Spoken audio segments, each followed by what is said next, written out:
Bueno, como dices, ahora, en nombre del Padre, del Hijo y del Espíritu Santo, amén. Encomendamos a nuestra Madre, la Virgen María. Dios te salve María, llena eres de gracia, el Señor es contigo. Bendita tú eres entre todas las mujeres, y bendito es el fruto de tu vientre. Ruega por nosotros pecadores, ahora y en la hora de nuestra muerte. Sagrado Corazón de Jesús, Inmaculado Corazón de María,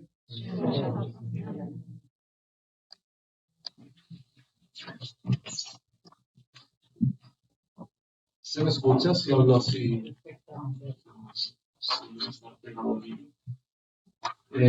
Bueno, me presento en primer lugar, espero no alargarme. Si me alargo, me cortáis.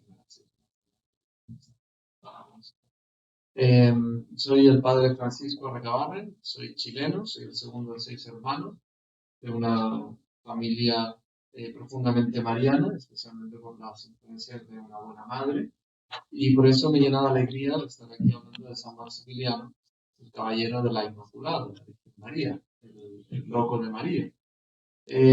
También soy parte de otra familia espiritual, que es una hermandad sacerdotal que se llama Hermandad de Hijos de Nuestra Señora del Sagrado Corazón.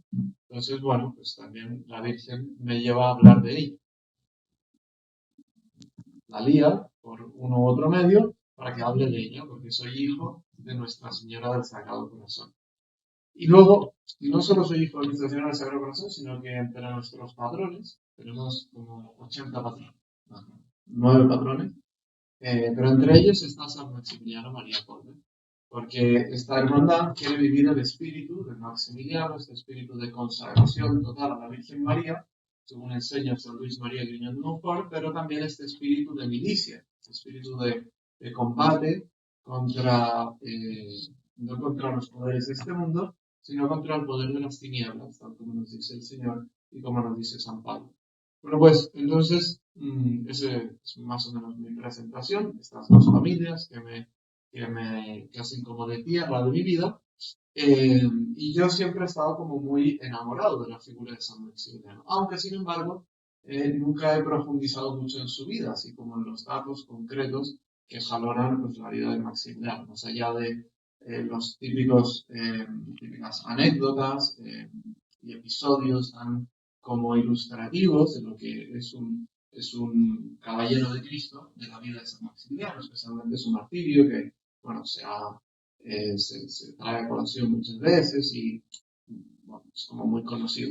Pero la vida concreta, la vida familiar, la vida de estudiante, la vida de franciscano, su pasión por San Francisco, su pasión por la Virgen en la Milicia de la Inmaculada y en el Caballero de la Inmaculada, en el periódico que él redacta y funda y para lo cual hace la Ciudad de la Inmaculada, todo esto, bueno, no lo conocía del todo, aunque me admiraba mucho su figura. Entonces se trata hoy simplemente de hacer esto, o sea, recorrer una serie de episodios de la vida de Maximiliano e ir como sacando de ahí su palabra para el mundo, porque yo creo que Maximiliano tiene esto como muy claro, todo él es una palabra para nuestro mundo, y la palabra es la Inmaculada. Es lo que quiere decir, y en sus cartas la palabra Inmaculada aparece, no sé, millares de veces, ¿no? Y entonces, bueno, que a través de estos episodios, de estos hitos de su vida, que vaya como, vayamos entrando en el corazón de Maximiliano y entrando también en esta palabra que él tiene para nosotros, que no es una idea, sino que es una persona, que es la Virgen María y es la persona divina de su Hijo Jesucristo. Bien, entonces, lo primero que hay que tomar en cuenta, así como a modo de introducción, es que él nace en Polonia. Nace en Suszka Wola, en la región de Lodz. No tengo ni idea cómo se pronuncia, porque no sé polaco. Si alguno lo sabe, mi padre sabe, ya no se instruirá, pero no lo sé. Pero lo que sí que sé, y que siempre también es muy de resaltar, es la católica Polonia. Es hijo de Polonia. Y Polonia ha sido un país que se ha como fortalecido en su historia, ¿no? El polaco no tiene que ir lejos para encontrarse con la fe, bebe de la fe, porque está enraizado en ella y ha tenido que defender su fe ante la Rusia ortodoxa, ante la Prusia protestante, ha tenido que salir como a defender su identidad y su fe.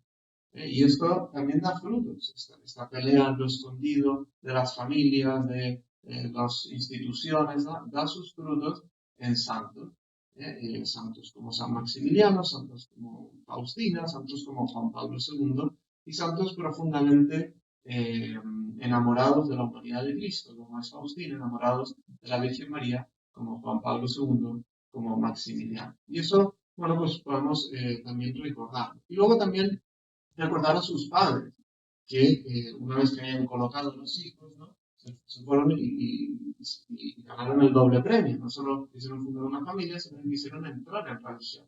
Padres profundamente piadosos y trabajadores, tejedores, de humilde, austera, sencilla, de la cual Francisco aprendería la austeridad franciscana. Bueno, Maximiliano, más bien Raimundo, porque a él lo bautizaron con el nombre de Raimundo. De hecho, sus padres pertenecían a la Tercera Orden de San Francisco, que era una así como la milicia de la Inmaculada, pero versión medieval. O sea, más o menos lo que nosotros somos en la milicia de la Inmaculada, eran ellos en esta Tercera Orden de San Francisco, sus matices, pero estaban impregnados de la piedad de la Iglesia. Peregrinaban numerosas veces a Jasnahor, al santuario de Czestochowa, donde todo polaco tiene su corazón, y ahí San Maximiliano, Raimundo, empezó a conocer la ternura de esta madre, la Virgen María. Fue en su familia, y eso también nos ayuda a recordar que es en la familia, es en los altares de la parroquia, donde llevamos a nuestros hijos cada domingo, o es incluso en los altares de casa, donde yo tengo mi Virgen de Lourdes o mi Virgen de, pues qué sé yo, de Montserrat, y le enseño a mi hijo la ternura por María, donde se fraguan los santos al final. Es María la que los engendra, pero es a través de nosotros, de cómo le transmitimos la piedad. Y así fue el caso de Maximiliano con estos padres tan santos, tan buenos, que estaban impregnados de este espíritu hacia María. Entonces, San Maximiliano, no sabemos si tenía una edad de la primera confesión, cuando tiene un encuentro muy particular, que me imagino que ya conocéis, pero bueno, todo el que viene ya lo sabéis, pero no me importa porque recordarlo y volverlo a traer al corazón nos ayuda a rememorar las maravillas de Dios en Maximiliano y en nosotros. Entonces, la madre da testimonio de este episodio, que es tan significativo en la vida de Maximiliano. Es un episodio profético en un doble sentido, que quiero luego comentar con vosotros. Dice la madre, dice, sabía yo de antemano, en base a un caso extraordinario que le sucedió en los años de la infancia, que Maximiliano moriría mal. Recuerdo que en la canonización de Maximiliano no se sabía si el Papa iba a salir de blanco para canonizarlo como un santo confesor o si iba a salir de rojo para canonizarlo como un santo mártir. Porque estaba la cuestión teológica de si él había muerto realmente por el nombre de Cristo o si había muerto pues en solidaridad con él. Él murió como muere Cristo por los amigos y por eso fue canonizado como mártir. Y pues la madre ya lo sabía, como le pasa a las madres, que ya lo saben todo. Yo tengo miles de anécdotas de cómo mi madre ya lo sabía, ¿no? Ya sabía con los amigos que me juntaba, ya sabía que iba por malos pasos, ya lo sabía todo. Pero pues la madre también ya lo sabía. Solo no recuerdo si sucedió antes o después de su primera confesión. Lo sabía por este suceso, ¿no? Este episodio. Una vez no me gustó nada una travesura y se la reproché. Niño mío, ¿quién sabe lo que será de ti? Como vas a acabar debajo de un puente. Después yo no pensé más, pero observé que el muchacho había cambiado tan radicalmente que no se podía reconocer. Teníamos un pequeño altar escondido entre dos roperos, ante el cual él a menudo se retiraba sin hacerse notar y rezar llorando. Estos altares de casa. ¿Veis que la piedad a María procede del altar de casa? La casa que reza, la familia que ora, es una familia que permanece en María y que es donde suceden estos milagros, como el que va a pasar ahora. En general tenía una conducta superior a su edad a partir de este acontecimiento, ¿no? Siempre recogido y serio, y cuando rezaba estallaba en lágrimas. Estuve preocupada pensando en alguna enfermedad y le pregunté, ¿te pasa algo? Has de contar todo a tu madre. Temblando de emoción y con los ojos anegados en lágrimas, me contó: mamá, cuando me reprochaste pedí mucho a la Virgen, me dijera lo que sería de mí. Lo mismo en la iglesia, le volví a rogar. Entonces se me apareció la Virgen, teniendo en las manos dos coronas, una blanca y otra roja. Me miró con cariño y me preguntó si quería esas coronas. La blanca significaba que perseveraría en la pureza y la roja que sería mártir. Contesté que las aceptaba. Entonces la Virgen me miró con dulzura y desapareció. Y aquí yo digo es un episodio profético. Un episodio profético porque la Virgen le está diciendo a Maximiliano cómo iba a morir. ¿No? Digamos, la obra de Dios en su vida, como ha hecho también con numerosos santos. Pero un episodio profético también en el sentido de elección profética. Este episodio tiene notas muy semejantes a la elección de los profetas del Antiguo Testamento. Así como Dios elige a Jeremías y le manda a hablar sus palabras a su pueblo, le manda a construir y a destruir, a plantar y a derribar, así como envía a Isaías con un carbón encendido en su boca para purificarlo, así también la Virgen envía a Maximiliano. Maximiliano es un elegido de María. María se fijó en Maximiliano, como se ha fijado también en cada uno de los integrantes de su milicia. Responde evidentemente a una elección de Dios. No es María como criatura la que puede elegir a otras criaturas, es Dios quien elige, pero Dios quien elige a través de María. Esto es una nota preciosa del profetismo de Maximiliano María Colbe, porque Maximiliano es verdaderamente profeta. Evidentemente es profeta en un sentido distinto a como pueden ser los pastorcitos de Fátima o como pueden ser apariciones, digamos, de otro tipo más extraordinarias, pero es que Maximiliano recibe del cielo una palabra, un mensaje para la humanidad. La Inmaculada es el camino. Un mensaje que se armoniza, que se coordina de una manera providencial con otros mensajes, como el de Fátima, como el de Juan Pablo II, que sea tiempo posterior, pero él recibe un don de María. Dos coronas, la blanca de la pureza y la roja del martirio. Pero antes que las dos coronas, quiere decir que las recibe de María. Su profecía, su palabra para el mundo será de la Inmaculada y será la misma Inmaculada. Y entonces así es como San Maximiliano ya no se entiende sin la Virgen María, sin la devoción a la Virgen María. Y en concreto, Maximiliano conocería tiempo más tarde el tratadito de San Luis María de Griñón de Montfort de la verdadera devoción a la Virgen María, el tratado de la verdadera devoción, un tratado que había quedado oculto durante mucho tiempo después de que San Luis lo escribiera, pero que en el siglo XIX vuelve a salir a la luz. Un tratado en muchas cosas también profético. Este tratado, él mismo decía, este tratado va a quedar olvidado, pero resurgirá. Y lo recordará todo el mundo y toda la Iglesia. Y tanto que lo ha recordado toda la Iglesia, que el lema del pontífice Juan Pablo II fue precisamente tomado de este tratado, Totus Tus María, y es precisamente este tratado el que configurará el corazón de Maximiliano y por tanto el que se extenderá por toda Europa a través del periódico del Caballero de la Inmaculada, a través de la Nieko Kanano, la Ciudad Inmaculada, a través de también la Ciudad de la Inmaculada en Japón, bueno, a través de todos los medios que queramos, de muchos otros santos, pero todo a través de la mano de María. Este tratado, proféticamente anunciado por Luis María Griñón de Montfort como un tratado que configuraría a la Iglesia en los tiempos difíciles, pues este tratado es el que configura el corazón de Maximiliano María Colbe. Y yo creo que hay que dar alguna nota de este tratado, porque si no, no se entiende lo que es la vida de este santo. La verdadera devoción, San Luis María la entiende distinguida de las devociones parciales a la Virgen. De la devoción pues, al rezo del Rosario, o de la devoción a la Virgen de Montserrat, o a la Virgen de Notre Dame de Vie, o, bueno, como esas son devociones que pueden ser particulares, que pueden ser parciales. La verdadera devoción, dice Maximiliano María Colbe, es vivir el bautismo, la radicalidad del bautismo, pero en manos de María.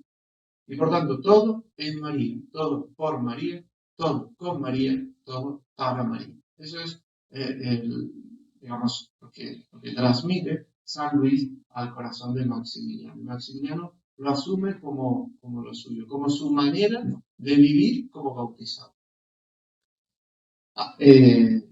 Digamos, teniendo como origen este episodio profético de María. Y entonces así toda la teología de Maximiliano, que empapa sus cartas y que está por todas partes de sus escritos, todo brota de aquí, en María, por María, con María, para María. Una consagración, un bautismo. En el momento del bautismo hemos sido sellados, consagrados, hemos sido hechos hijos de Dios. Pues es un bautismo, pero vivido como bajo el manto de María, arropado en María y cuidado por María y confiado a las manos de la Virgen María. Bien, después de este episodio, de su infancia, Maximiliano irá creciendo y sentirá evidentemente ese deseo de consagración, ese deseo de pureza y de entrega total. Deseo que también tendrá sus altos y bajos. Incluso después, ya una vez entrados los franciscanos, volverá a su casa y pretendía decirle a sus padres que él volvía, que él quería ir al ejército, que él quería ser soldado, que él quería enrolarse para defender Polonia, pero que lo de franciscano, eso ya no, eso ya era un sueño de la infancia, pero que no respondía a sus ideales. Y es justo antes de que él vaya a decir eso, sus padres le cuentan que se van a consagrar y que van a entrar en un convento. Entonces él queda aturdido ante esto, porque claro, yo, ¿qué voy a hacer? Estoy solo, voy a reinar. Y dice, pues vuelvo al convento. Y así fue como Maximiliano acabó sus estudios, luego fue a Roma y va, digamos, a ser un hermano franciscano, un fraile, ¿no? Bueno, pero aquí entra como la segunda nota de la vida de Francisco. Los predicadores franciscanos van a predicar en la parroquia de su pueblo y resulta que se le enciende el amor por este santo. Y esto también es una nota característica, San Francisco de Asís. Son personalidades distintas, la de Francisco de Asís y la de Maximiliano María Colbe. No son iguales. Francisco de Asís es un poeta, que canta, es el santo del Evangelio, es el santo que es otro Cristo y que no quiere ni normas, ni leyes, ni cuentos. O sea, él lo que quiere es el Evangelio. De hecho, cuando sus hermanos le dicen, pero padre, queremos una norma, una regla, ¿cómo vamos a vivir esta vida? ¿Cuáles son nuestras constituciones? ¿En dónde nos vamos a firmar? Y dice, el Evangelio, ahí ya está. O sea, eso Francisco lo han definido como el juglar de Dios. Y esto no es muy de Maximiliano. Maximiliano sí que es un hombre de ciencias, un hombre de normas, es un hombre como ordenado, no tiene esa personalidad, diríamos, tan romántica, tan poética, pero sin embargo su corazón está empapado en San Francisco de Asís. Y está empapado en muchas cosas, y yo creo que es bonito detenerse y ver en sus cartas cómo este aire de Francisco se nota en Maximiliano. Vamos a decir que Maximiliano entiende la fe desde la puerta de San Francisco de Asís. ¿Por qué? Pero en primer lugar, por la ternura con la humanidad de Cristo, la ternura con el corazón de Jesús, que San Francisco no lo expresa así, pero lo llena todo en la vida de Francisco, la ternura por el trato con el Señor. Francisco es el santo del Belén, es el santo del niño Jesús, es el santo de la contemplación del misterio de la encarnación, es el santo que quiere tocar a Cristo, es el santo de los estigmas, es el santo que se identifica con Cristo en su humanidad, es el santo que va cantando por ahí, el amor no es amado, es decir, es el santo que se llena de ternura ante el abajamiento de Dios con los hombres. Y esto lo tiene Maximiliano. Maximiliano es un santo lleno de ternura para con el corazón de Jesús. Y precisamente esa ternura para el corazón de Jesús la aprende en la escuela de María.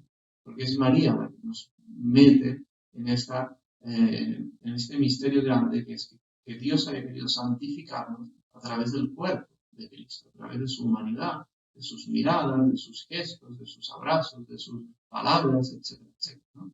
Pues Maximiliano tiene esta devoción, esta como unción a la hora de hablar de Jesús. Luego también Francisco era un santo audaz. Si él tenía que ir a Israel a hablar con el sultán, se iba a Israel a hablar con el sultán. Si él tenía que ir a predicar por los pueblos de Italia, con un saco y sin saber qué comer ni dónde dormir, etc., él se iba sin problema. Pues Maximiliano también es un santo audaz. Es un santo que no le convencen las cosas pequeñas, sino que le convencen las cosas hechas a lo grande, a lo magnánimo. No a lo grande en el sentido de soberbia, no a lo grande en el sentido de humanamente grande. De hecho, la ciudad de la Inmaculada, aunque es una obra como maravillosa, es una obra increíble, está hecha solo de frailes. Eran frailes los que trabajan aquí, consagrados a Dios.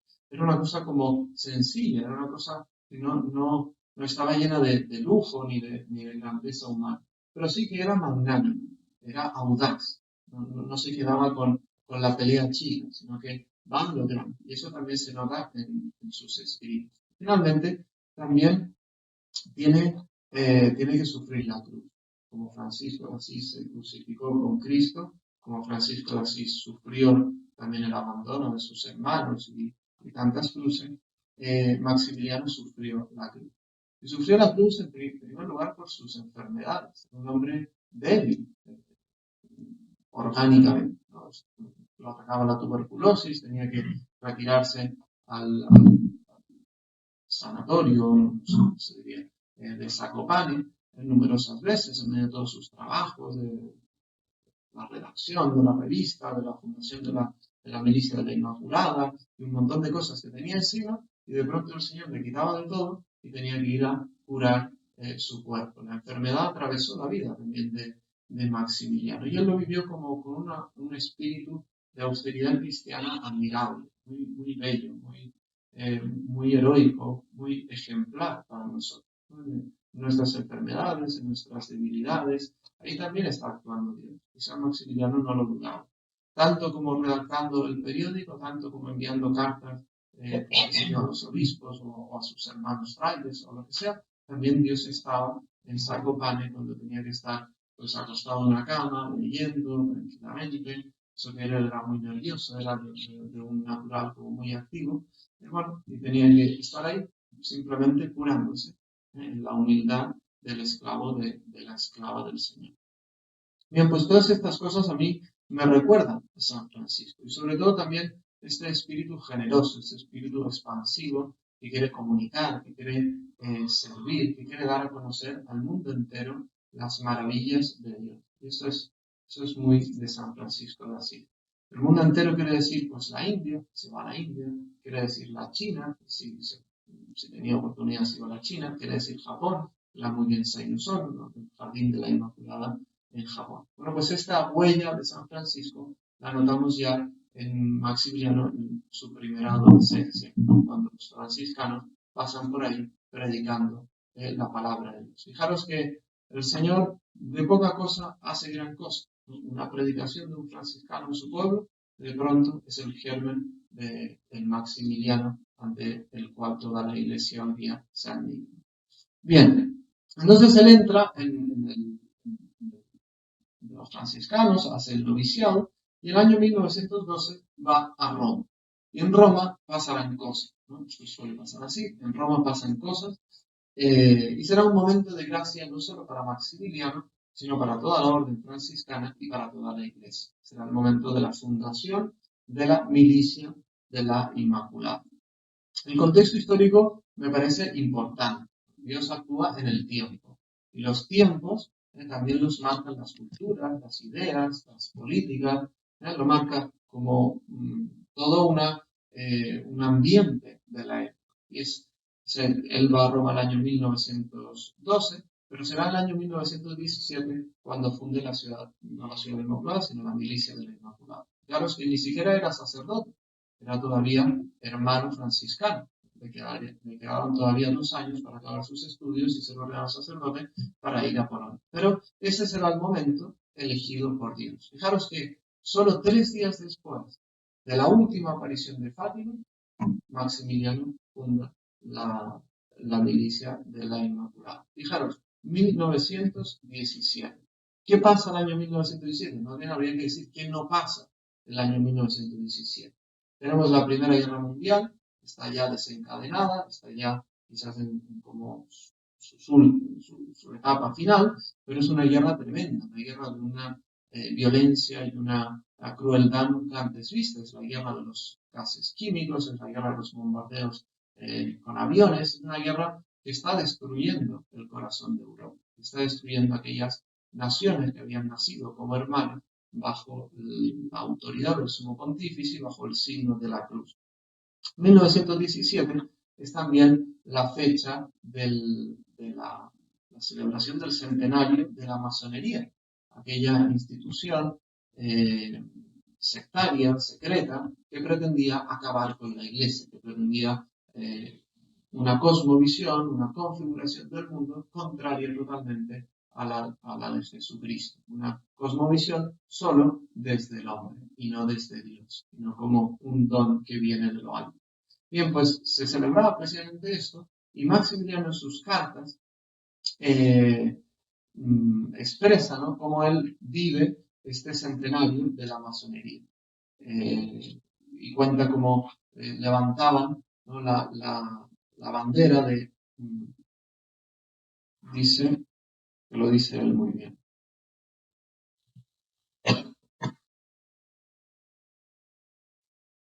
Ya no lo encuentro, pero bueno, no pasa nada. Dice como, abajo el Papa, viva Satanás, ¿no? Y banderas por todo Roma bajo este. Y Maximiliano dice, pero ¿acaso será posible que los enemigos de la Inmaculada venzan de esta manera? ¿Acaso será posible que detengan el poder de la Inmaculada? Y todo esto conmueve el corazón de Maximiliano. Y al mismo tiempo hay otro aniversario, que es el aniversario de la conversión del jefe de la sinagoga romana, judío, Ratisbone, que se convierte al catolicismo, especialmente por la intercesión de la Virgen María y de la medalla milagrosa.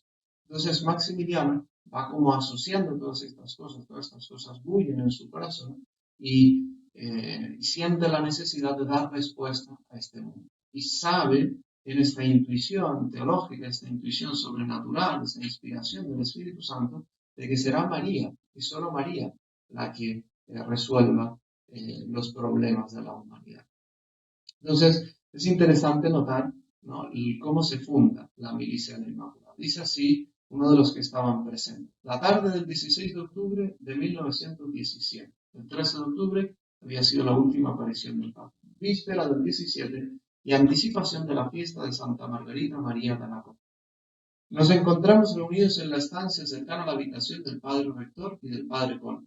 Y el padre Colme nos leyó en una pequeña hoja el programa que él solo había trazado y que figura ahora en la página de inscripción. Nos pidió que lo aprobáramos y suscribiéramos. El primero en hacerlo fui yo, como sacerdote y el más antiguo. Me parece que el padre Maximiliano lo firmó al último. Esta sencilla hoja revela hasta qué punto el hermano Maximiliano, sin preocuparse para nada de la forma exterior, se sirvió de la octava parte de una hoja de papel cartón para fijar las líneas esenciales de una obra tan grande de apostolado y de vida espiritual. Desde la estancia en que nos encontrábamos, nos dirigimos a la capilla del colegio. Allí, sin que lo supieran los demás, bendije la medalla y se la impuse a los primeros miembros de la milicia de la Inmaculada, a mí mismo y al hermano Maximiliano. Hecho esto, furtivamente y en silencio, cada uno se retiró a su celda. Todo esto se hizo en secreto. Solo el padre rector lo sabía, pero no estuvo presente. Quedaban echadas las bases de la milicia de la Inmaculada. Este era el único sacerdote presente, todos los demás hermanos. Una cosa totalmente desapercibida a los ojos del mundo. Nadie se enteró, como nadie se enteró que el niño nacía en Belén. Es que la obra de la Inmaculada es como la obra de Dios. Parece que no es lo interesante, parece que no es lo que mueve masas, parece que no es lo que atrae a cientos de miles de personas, pero es la obra de la Inmaculada. Lo interesante en tiempos del nacimiento de Jesús no estaba en Belén, estaba en Roma, estaba en Jerusalén, estaba en Egipto, o a saber dónde. Lo interesante, lo que al mundo le importaba, no estaba en la cueva donde nació el niño de la Virgen María. Pero sin embargo, las obras de Dios no se miden bajo el interés de los hombres. Eso era lo que estaba cambiando el siglo XX. No lo estaban cambiando los esfuerzos de los políticos, los esfuerzos diplomáticos, hicieron lo suyo, lo que queramos, pero lo que de verdad estaba en la entraña modificando el curso de la historia era la obra de la Inmaculada en el corazón de Maximiliano y de estos primeros discípulos. Por eso yo quiero centrarme también como un poco en el ABC de la milicia de la Inmaculada, con el deseo de entrar también en el corazón de Maximiliano. Dice, en primer lugar, que está en manos de María Inmaculada. O sea, esta obra que nace furtivamente, ¿no? En secreto, en una celda, en el convento de los franciscanos en Roma, cuando Maximiliano está acabando sus estudios, esta obra es obra de la Inmaculada. Una obra para la Inmaculada, una obra con la Inmaculada, una obra por la Inmaculada, una obra en María. Y dice Maximiliano, dice, mamaita, no sé qué rumbo tomará este asunto, no sé a dónde vamos a ir a parar. Pero dígnate hacer de mí y de todos nosotros lo que a ti misma te agrade para la mayor gloria posible de Dios. Yo soy tuyo, oh mi mamaita inmaculada. Fijaros qué ternura. No le llama mamá, no puede llamarle mamá. Ya ves que soy tan miserable que camino por el borde de un precipicio, que estoy lleno de amor propio. Si tú me dejas un instante de tus manos inmaculadas, primeramente caeré en los pecados más graves y después en lo profundo del infierno. Sin embargo, no lo merezco de ellos. Si no me abandonas y eres mi guía, no caeré ciertamente y llegaré a ser santo. Claro, la confianza de Máximo, la obra que está iniciando, la obra que tiene en el corazón como respuesta a todos estos movimientos anticristianos de la masonería, la que va a ser respuesta verdadera a las guerras mundiales, al odio y también al comunismo que se está iniciando, va a ser la Inmaculada. Es precisamente esto lo que le dice María a la Sor Lucía, bueno, a Lucía, a la pastorcita en Padre. Mi Inmaculado Corazón será tu refugio y el camino que te conduzca a Dios. Mi Inmaculado Corazón será la fuente de esta obra que está iniciando, será la fuente de la obra de Maximiliano María. Y si no es por María, caeré en el infierno. Y si es con María, llegaré a ser santo. Esa es la confianza de Maximiliano. En primer lugar, está en manos de María Inmaculada, está fiable. En segundo lugar, es una empresa del reino de los cielos. Y esto es una cosa muy bella. Es una llamada que hace Cristo a Maximiliano y a aquellos que le quieran seguir. Es una llamada que hemos sentido también nosotros en nuestro corazón o que hemos visto con la luz de nuestro entendimiento y la luz de la fe. Es una llamada que amamos. Jesucristo nos llama a ser apóstoles de la Inmaculada. Nos llama a esta milicia. Es esto que forma Maximiliano se enmarca en este ir al mundo entero y predicar el Evangelio. Y el Evangelio es las bienaventuranzas. Es bienaventurados, dichosos los pobres en el espíritu, porque de ellos es el reino de los cielos. El Evangelio es la Virgen. O sea, la que encarna el Evangelio completamente, en todos sus matices y detalles, es María. Ella es, por eso, la figura de la Iglesia. Bueno, pues, en segundo lugar, esto es muy importante de la milicia de la Inmaculada. Es una llamada de Jesucristo. Es la llamada del Rey a participar de su reino, a anunciar su reino al mundo entero. Y luego es también como la convicción profunda de que será a través de la Inmaculada como venga la conversión de los hombres hacia Dios. Esta es la tercera nota que yo creo importante rescatar en esta obra que nace en la celda de Maximiliano. Es una lucha contra Satanás. Es una milicia. Y un miliciano es uno que lucha, que está en batalla.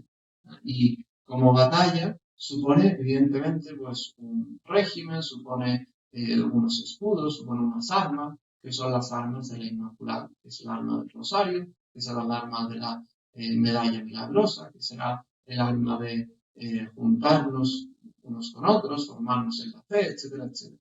Pero es una batalla, porque Maximiliano vive en primera carne que los enemigos de la Iglesia avanzan. Y dice así: la Virgen sin mancha, vencedora de todas las herejías, no se dará paso ante su enemigo. Amenazante si encuentra servidores fieles, dóciles a su mandato. Ella obtendrá nuevas victorias, más grandes de las que podríamos imaginar. La milicia de la Inmaculada no es una cofradía que tenga como fin la formación de una categoría particular de personas, sino que es un movimiento que debe conducir a las masas y arrebatarlas de Satanás. Solo de allí, es decir, de entre las almas ya conquistadas por la Inmaculada, será posible formar a algunos para que lleguen a la cima del abandono, incluso heroico, por la causa de la difusión del reino de Dios por medio de la Inmaculada. Fijaros, esto lo dice Maximiliano sin tener ni idea que él mismo daría su vida en holocausto por la Inmaculada y por la Iglesia. A la milicia de la Inmaculada pueden pertenecer también todas las órdenes religiosas, congregaciones, todas las obras de la Iglesia. La pertenencia a la milicia permitirá a cada miembro de dar al apostolado todo lo mejor que de suyo tiene y de unir de esta manera la perfección cristiana dentro de su propio estado o de su profesión. Tengámoslo bien en cuenta. Es necesario que la milicia de la Inmaculada sea trascendente, más bien que general. Es decir, que no se transforme en una organización como tantas otras, sino que ésta penetre con profundidad en las demás organizaciones. Pero lo que mueve esto es esta lucha, este combate contra las fuerzas del mal. Maximiliano recibe de la Virgen María una mirada profundamente teológica a la historia, a su mundo, a los acontecimientos. ¿Qué quiere decir esto de una mirada teológica? Queda como si un poco cursi, ¿no? Una mirada teológica. ¿Qué quiere decir esto? Es muy sencillo. La mirada teológica es la mirada de la historia con los ojos de Dios. Dios ve todo y lo ve desde su amor. Dios lo ve todo desde la vocación a la que ha llamado al hombre para contemplarle, alabarle y amarle. Y entonces el drama es que muchos no le conocen, muchos le rechazan, muchos lo miran con indiferencia. Y esto es con lo que no puede el corazón de Maximiliano María Polo. Entonces, con lo que va a luchar toda su vida y va a desgastarse día tras día con tal de arrebatarle almas a Satanás y dárselas a María Inmaculada. Yo me acuerdo que estuve en Polonia, estuve en mi época la nova, en la ciudad de la Inmaculada, y me acuerdo, como si fuese ayer, que el sacerdote que predicó, ¿no? Veníamos volviendo de Auschwitz y nos alojábamos ahí en la misma ciudad de la Inmaculada. Y el sacerdote nos dijo, mira, aquí hay dos cosas, está Auschwitz y la ciudad de la Inmaculada. Hay dos banderas, está la bandera de Cristo y la bandera de Satanás. Y esto no son esquematismos fáciles como para interpretar la historia. Esto no es simplemente como simplificar la historia en los buenos y en los malos. ¿No? Es que esto es la verdadera historia. La lucha que se lucha en las almas y en los corazones. Y aquellos que deciden no luchar, en el fondo, ya están tomando partido.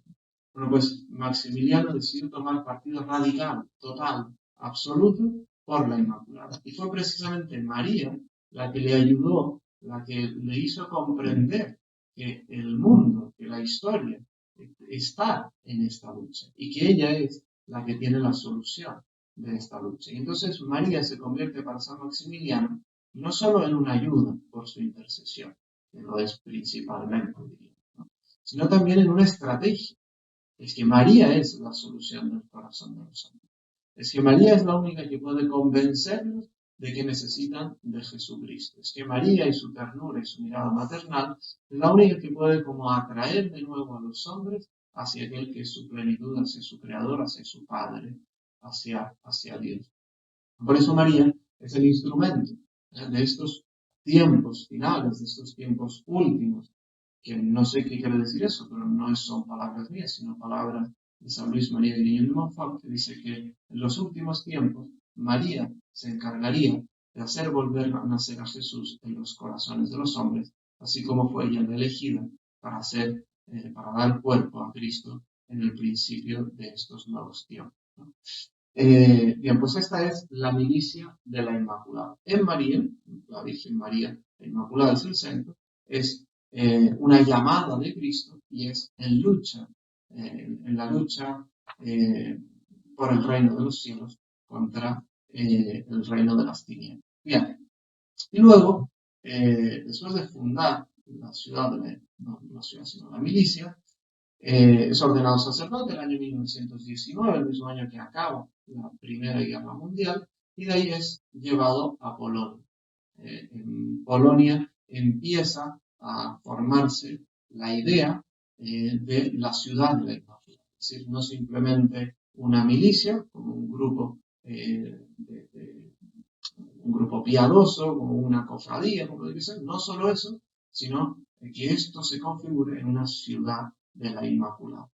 Bien, y entonces en enero de 1922 se publica el primer número del Caballero de la Inmaculada, que es órgano de la Milicia de la Inmaculada, la revista de la milicia, ¿no?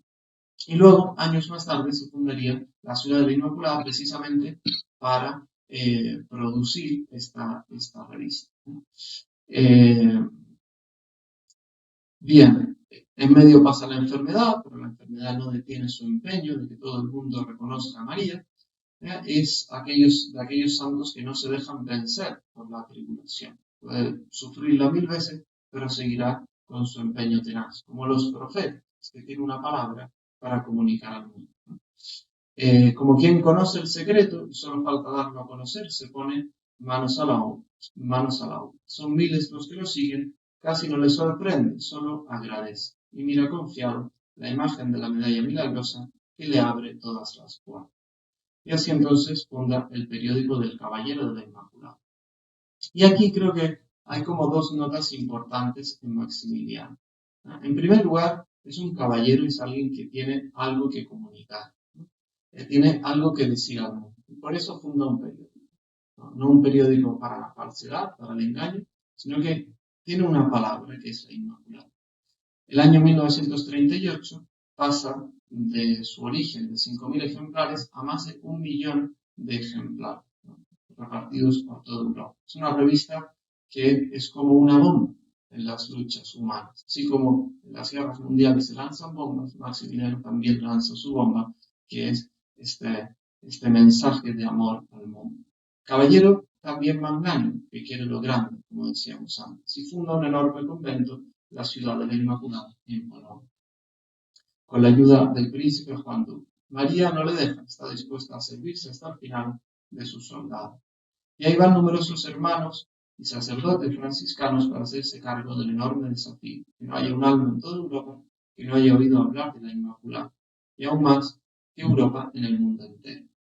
Aquí encontramos otra nota de Maximiliano, la Ciudad de la Inmaculada, donde procede el Caballero de la Inmaculada. Es significativo el nombre, podría ser Reino de la Inmaculada. En Japón es más bello y poético, Jardín de la Inmaculada. Pero cuando se habla de jardín o de ciudad, se habla de un sitio ordenado. ¿Quién no ve en esta ciudad, en este jardín, el deseo escondido de que un día el mundo entero sea todo él ciudad o jardín de la Inmaculada? Es como una pequeña muestra del mundo en manos de María, del mundo que viene con el reino de su Hijo. Esto es bonito, es pensar que él funda la Ciudad de la Inmaculada como un reflejo del reino de Cristo. Lo que está en el corazón de Maximiliano es que venga a nosotros tu reino, Señor. Es que Cristo esté en los labios de todos los hombres. Es que los moribundos mueran con Jesús en los labios. Es que los niños encuentren a Jesús en su educación. Es que los trabajos tengan al crucifijo delante, lo vivan desde el cariño con San José, desde el cariño a la Virgen María, lo vivan ofreciéndose junto a Jesús en el altar. Eso es el reino de Cristo entre los hombres. Eso era la Ciudad de la Inmaculada. Es decir, Maximiliano preparaba al mundo para el reino de Cristo. Más que preparar al mundo para el reino de Cristo, que en el fondo es toda tarea apostólica, quería como recordarle al mundo que está llamado a ser una ciudad de la Inmaculada. Y quería que eso fuese signo de la realidad escatológica del reino de los cielos. En el fondo es como la misma vida consagrada. Un alma consagrada, un sacerdote, una monja, un religioso, es esto, es signo del reino de los cielos. Así lo ve la Iglesia en su magisterio. ¿Por qué vive célibe? ¿Por qué vive consagrado? Porque quiere traer el reino de los cielos a la tierra y quiere que en él vea como un signo de que hay un reino que vendrá y que lo trae Cristo, donde ya no habrá llanto, donde Él estará en todas las cosas, ¿no? Bien, pues esta es la Ciudad de la Inmaculada, el Caballero de la Inmaculada y el Jardín de la Inmaculada. Bien, y finalmente está el sacrificio del caballero, la muerte de Maximiliano en el campo de concentración. Maximiliano viaja a Japón, como bien sabéis, funda la Mugen-sai no Sono, el Jardín de la Inmaculada en Japón, y de Japón tiene que volver. Sí, numerosos viajes, pero finalmente en torno al año 38, me parece, vuelve definitivamente a, a, a mi época, no, a Polonia. Bien, los nazis entran en Polonia el año 39, se originará la Segunda Guerra Mundial. El año 1939 lo tomarán prisionero la Gestapo, la policía nazi, por su actividad, por su reconocimiento como sacerdote católico y por su activismo en favor de la Iglesia, ¿no? Por la revista que se extiende por Europa. Milagrosamente, gracias a la Inmaculada, el día de la Inmaculada, el 8 de diciembre de ese año, lo dejan en libertad. Sin embargo, 2 años después, en el año 1941, vuelven a tomarlo prisionero y lo encierran en Auschwitz con el número 16.670. Pero él continúa siendo Maximiliano. Es un signo maravilloso de lo que es el poder de las tinieblas y el poder de Jesucristo. El poder de las tinieblas que pretende despersonalizar, que pretende destruir la imagen de Dios en el hombre, y el poder de la luz, que es capaz de, en medio de todo eso, sacar lo más bello. En medio de la muerte y la destrucción, poner amor, que es lo que hará Maximiliano, no solo en el sacrificio final, sino que según numerosos testimonios, ya entre los prisioneros, asistiéndoles, sonriendo, hablándoles, dejando su comida, su pasión a otros, actuará verdaderamente como un soldado de María, llevando a los hombres, a los prisioneros, la ternura de María Inmaculada. Y entonces el 3 de agosto sucede lo que ya muchas veces hemos oído, hemos aprendido, ¿no? Que un prisionero de su sección se escapa y el castigo es diezmar a los de aquella sección, ¿no? Ir contando de 10 y los que salen mueren de hambre, un castigo de escarmiento para que no haya fuga, ¿no? Entre los hombres escogidos estaba Francés y un apellido impronunciable, que ya lo puedes buscar en internet, pero no deja de ser significativo su nombre. Me da devoción pensar que se llamaba Francisco, como si San Francisco de Asís le tuviese guardado esta corona a su hijo Maximiliano, de sus hijos preclaros, ¿no? Y si él se llevó los estigmas, él se llevaría pues identificarse con Cristo en el sacrificio de su vida. Y Maximiliano ofrece su vida por la del oficial judío polaco. Yo creo que el general nazi o el oficial nazi no se lo debía creer, debía quedar totalmente aturdido y sorprendentemente acepta el ofrecimiento. Soy un sacerdote católico, quiero dar mi vida por él. Él tiene familia e hijos, yo no tengo a nadie, yo ya estoy mayor, yo quiero entregar mi vida. Maximiliano entonces ofrece su vida. Imagen de Cristo cabeza, imagen de Cristo sacerdote que da su vida por los amigos. El Hijo de María ya completaba su misión, ya era la copia viva de Cristo. Se ha moldeado en el molde precioso de la Virgen María. Si a San Francisco le regaló los estigmas, a Maximiliano le regaló ser idéntico a Cristo redimiendo a su amigo. Entró en la sala de muerte cantando himnos a la Inmaculada, así lo dejan de ver testigos, ¿no? Incluso ahí no dejó de orar y de servir. Castigado a morir de hambre, no quería dejar a ninguno sin el amor de María. Ella obró el milagro, lo que era celda de muerte y desesperanza, era ya lugar de esperanza y canto, signo de la alegría y de la fe. Se cuenta que entre los cantos que cantaba Maximiliano estaba el Shema. Cada vez que entraba el oficial a revisar si estaba muerto, se lo encontraba con oraciones en los labios, con cantos que le salían del corazón. Como San Pablo, que en su carta a los filipenses dice que ahí cantaban cánticos de alabanza a Dios en medio de las cadenas. Maximiliano lograba así llevar la palabra de su vida a todos los rincones del mundo, desde Japón a Polonia, de Roma a Alemania, de la ciudad de la Inmaculada a la celda de muerte de Auschwitz. Hoy ya nadie recuerda a los oficiales nazis, hoy se recuerda a Maximiliano, que ahí en Auschwitz tiene su rinconcillo. Maximiliano lo recuerda con un hito es aquel que dio la vida por su amigo. Triunfó la Inmaculada como volverá a triunfar si nos fiamos de ella. Lo interesante pasaba en Roma en 1917, no en los palacios de los grandes del mundo, sino en el corazón del más pequeño de los hijos de María. Esta es la vida de Maximiliano María Kolbe, esta es la vida ofrecida, la vida que se entrega a María y que da fruto del 100 por 1. ¿Cuánto fruto ha dado la vida de aquel que se entregó a María totalmente, en cuerpo, alma, con todo el corazón? A María, o sea, a Jesucristo por María. Esa es la vida de Maximiliano Kolbe. Amén. Si hay alguna pregunta o duda o comentario, pues yo... Tendríamos que suspender las dos charlas siguientes porque como ha dicho todo Francisco,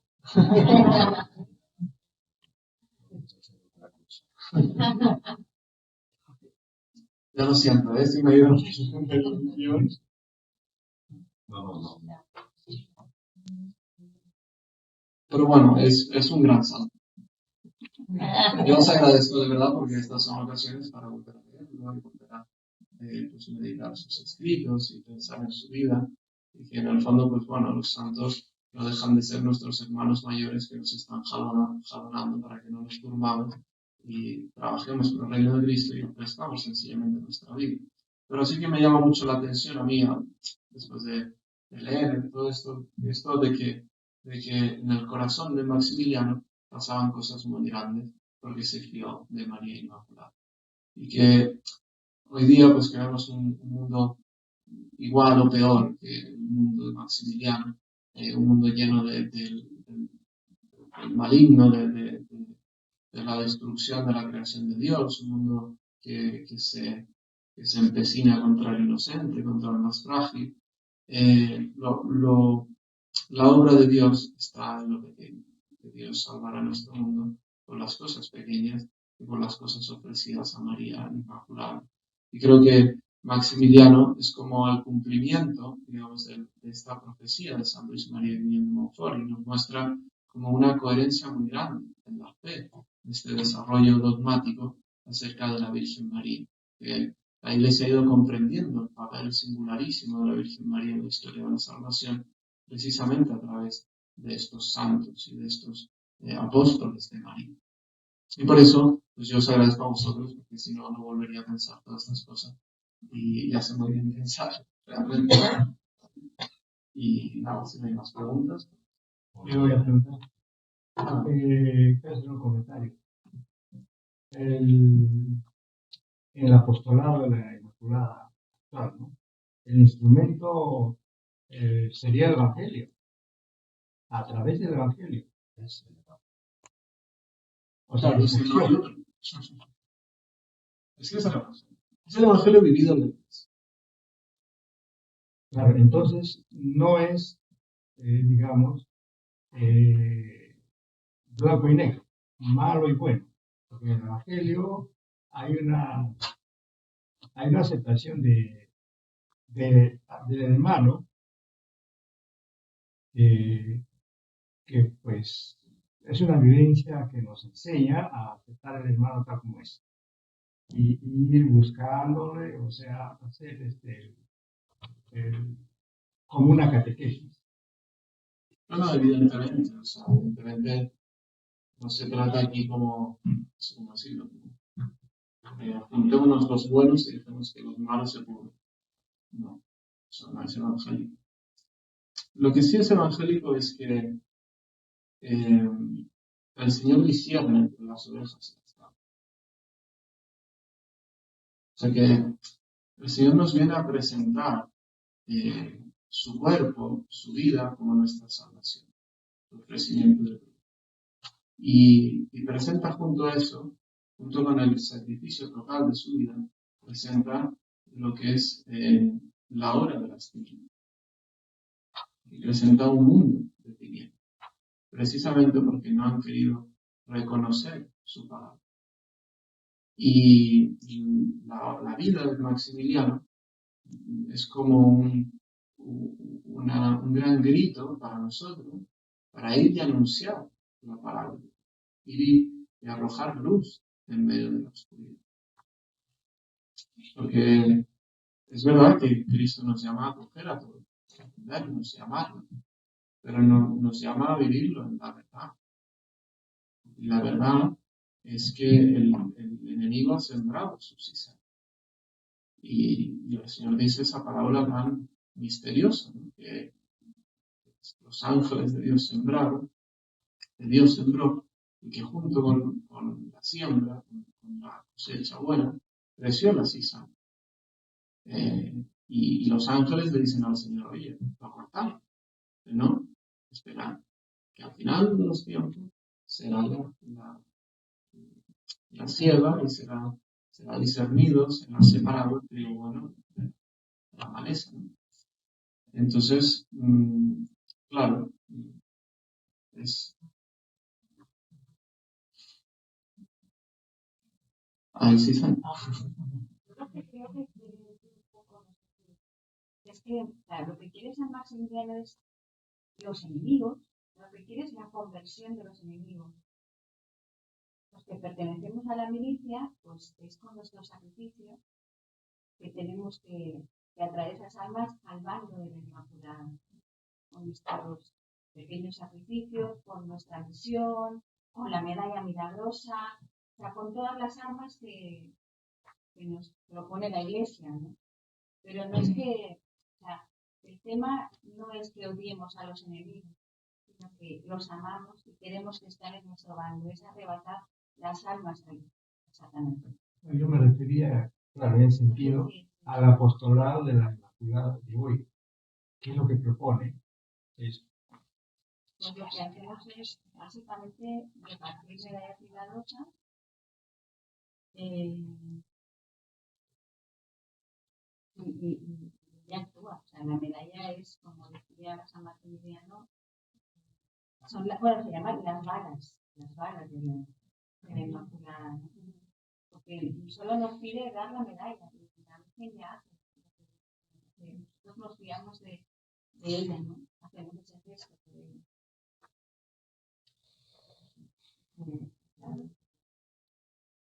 Muchas gracias. Hoy día, justamente en el calendario litúrgico nuestro franciscano, tenemos la memoria de Beato Juan Duns Scoto, el gran fraile, doctor, defensor de la Inmaculada, del dogmato de la Inmaculada Concepción. Fíjense la fecha cuando empezamos la preparación para la milicia, bueno, para la entrada a la milicia Inmaculada, porque la consagrábamos para toda la vida, toda la vida. No es solamente el momento de la entrada a la milicia, sino vivir primero, convertir nuestra vida, sacar toda la maldad la que tenemos nosotros fuera. Y con este corazón limpio, sí podemos hacer cosas grandes, así como la Virgen Inmaculada nos va a esperar de nosotros. Pero para eso hay que prepararse. San Maximiliano tenía cosa fácil porque los frailes, primeros frailes que fundaron la milicia Inmaculada, ya tenían una formación. Tenía preparación de filosofía. San Maximiliano está en los últimos años de teología.